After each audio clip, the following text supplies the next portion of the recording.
Hey guys, it's Dr. May. How are my YouTubers doing today?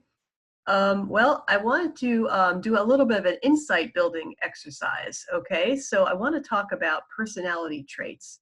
And I'm going to take you through what they call HEXACO personality traits. It's like an acronym.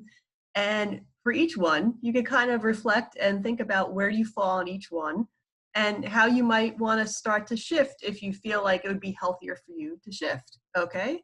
So that's the scoop.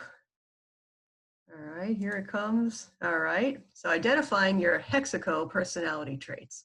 Sounds like a gas station, doesn't it? Hexaco. Sounds like Exxon or something like that. But anyway, so just to give you a little background, there used to be studied 5 personality factors. Okay, so through research, through giving out different inventories and stuff like that, they originally factored it into 5 different things, which kind of spells out the acronym OCEAN, which is actually like a real word. So it was openness, conscientiousness, extraversion, agreeableness, and neuroticism. But as they gave this inventory to more and more people, especially people from other cultures around the world, they found a 6th factor, okay? So they added honesty and humility to the list. And then they realized, well, that doesn't spell ocean anymore. And then they said, all right, so let's change neuroticism to emotionality. And then we could rename the whole thing Hexaco. So now there's 6 factors, okay? So I'm gonna talk about these 6 factors and what it looks like to have high or low amounts of those factors and what that looks like, okay? And so as we go through, just like reflect on yourself and your own personality, your own usual style, and kind of start to gain some insight into yourself, all right? And the way, you kind of move through the world. All right, so let's get going. So anyway, what is personality? Okay, and by the way, this is not about personality disorders, okay? That's a whole different topic. These are just personality traits that everyone has in some level or another, either high or low amounts of it, okay? So personality in general, okay, is defined as characteristic ways of thinking, feeling, and behaving that evolve from biological and environmental factors. So it's kind of considered to be relatively stable over time, but it's not impossible to change. It's a little difficult to change because it's kind of like something we're, naturally kind of born to do, and we kind of fall into certain patterns, right? But with awareness, we could start to shift some of those patterns or make them work better for us, okay? So they're traits that predict a person's behavior, all right? So based on these traits, we get a better sense of how someone might behave in the world. And they're also kind of coming out in interactions with others. So we're social beings, right? So it's hard to evaluate us in a bubble. And so our personality kind of emerges in relationships, all right? So that's basically what this means. Okay, so let's look at factor number 1. So openness, all right? So this is originally from the OCEAN, right? Acronym. So openness. So on the high side, if you're a very open person, a highly open person, you tend to have like an open mind, right? So think of someone with an open mind tends to be more creative. They have a wider range of interests. They're interested in hearing other points of view. Maybe they have a good imagination. They're more open to adventure and trying new things, right? Maybe they're the person at the restaurant that is like, ooh, I'll try that dish. I never had it before. That's kind of interesting, right? They also tend to have what they call a growth mindset.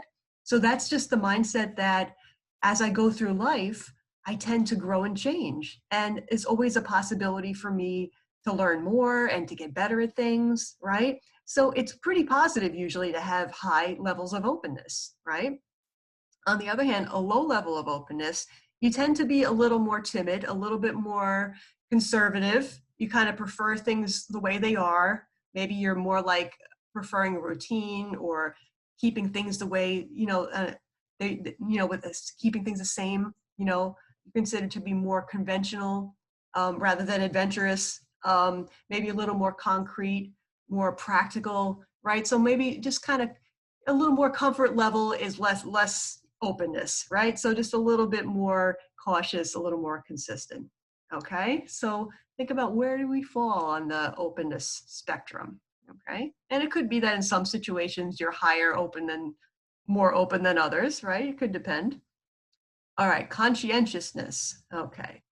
So on the high end, right, think of someone like that girl in the picture. She's like standing up straight. She looks like she's eager and ready to go. Someone who's conscientious is very motivated, very interested in doing stuff. Maybe they're very focused on their job. They're disciplined, they're dependable. They're like on time for things. They get stuff done ahead of time. They work really hard.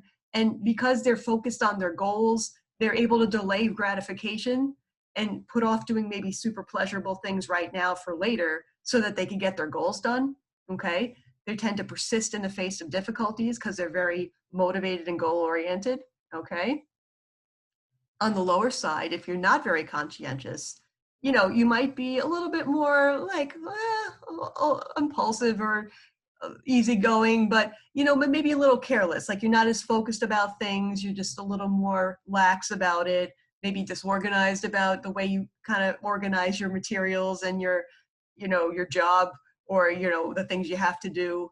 In a negative sense, you could be a little more on the lazy side, although that sounds a little judgmental. So that's less conscientious. Like maybe the girl in the picture who, you know, she's kind of like, well, just not too into what she's doing. Okay.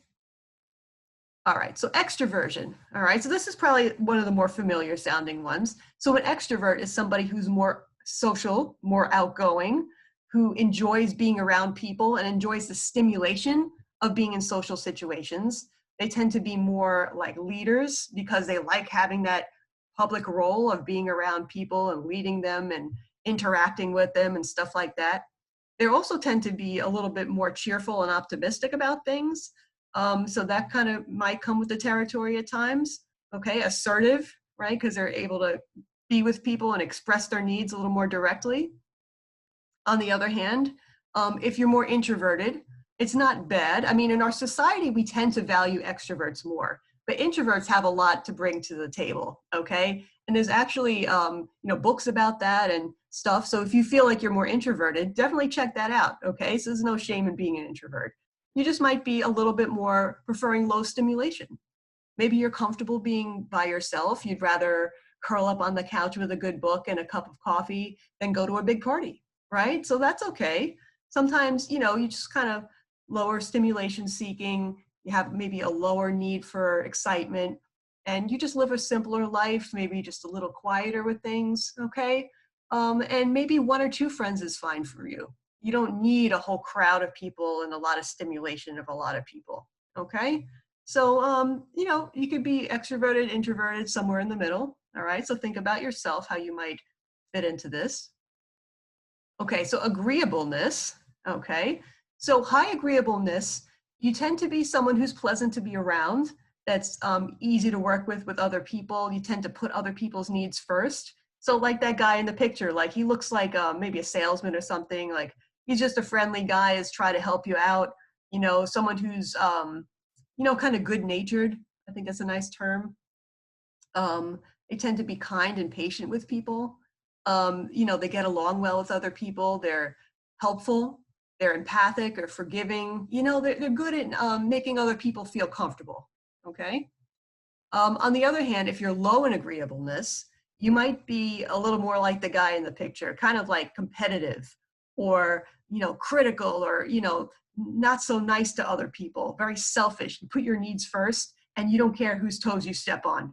Maybe you're a little bit more, you know, hostile at times. So you're not very pleasant to be around. So high agreeableness, you are very nice and very kind to other people. Here, you may be a little bit of a jerk sometimes, and you might kind of just, because you just focused on your own needs, right?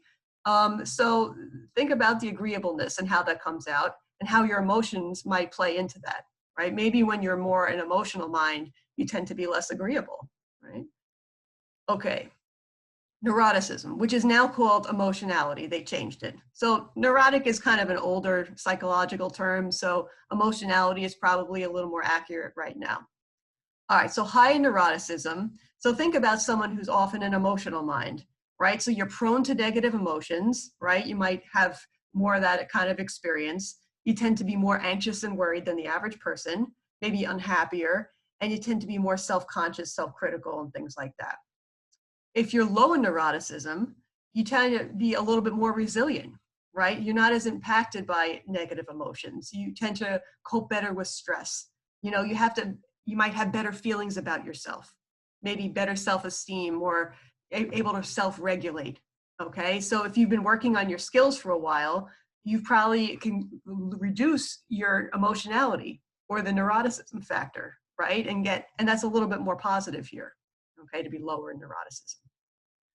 Okay, and then the new factor, honesty and humility, right? So think of the word humility coming from the word humus, which is like human, and humus means of the earth. So if we're higher in humility, then I know that I'm just an average person. I'm just somebody who's humble, who's like everybody else, okay? And that tends to make me feel more interconnected, more sincere, more fair, because I realized I want to treat you the way I want to be treated, right? I might be more genuine like myself and just be like myself, because I know it's okay to be imperfect and to share that with people, because I know everybody is. And maybe just a little more modest and not too greedy, because that's very selfish. Whereas hummus is I'm of the earth. I'm sharing with everybody. We're kind of all like together, you know, we're all in this together, so to speak. Okay, if I'm low in honesty and humility, I might be a little more selfish. I may be pursuing personal gain, even if I have to step on other people's toes. I may exploit other people and be more narcissistic or psychopathic. Okay, so not exactly the trait you're looking to develop, you know, but working on the honesty, humility, and the high side is something that's a lot more desirable. Okay, so overall, whatever you came up with listening to these factors, don't beat yourself up. If you say, oh man, I'm low in this trait and I wish I was higher in this trait, it's okay. We just want to be honest with ourselves, number one, right? So the first step toward change is to just see what's there. We have to look at ourselves with our eyes open and just be aware of how we are, right? And try to validate that maybe it makes sense that we are the way we are, that over time, based on our inputs from other people, based on our genetic makeup, based on our temperament, it makes sense that I came to be this way, right? Maybe it's been adaptive for me in some form or another. However, it's also possible to work on change, right? That I could always try to inch toward a healthier personality style, right? By learning certain coping skills and building insight into myself and greater awareness about the way I come across in the world. So there's always hope to make our personality healthier and to work better for us. Okay, so that's the main goal here. I wanted you to get some insight so that you could have some more tools to work on your personal development. Okay, so take this in a positive way. All right, walk away with some new knowledge and take the first step. Okay, start working on what you feel is going to be best for you. All right, thanks for listening, guys. I'll talk to you soon.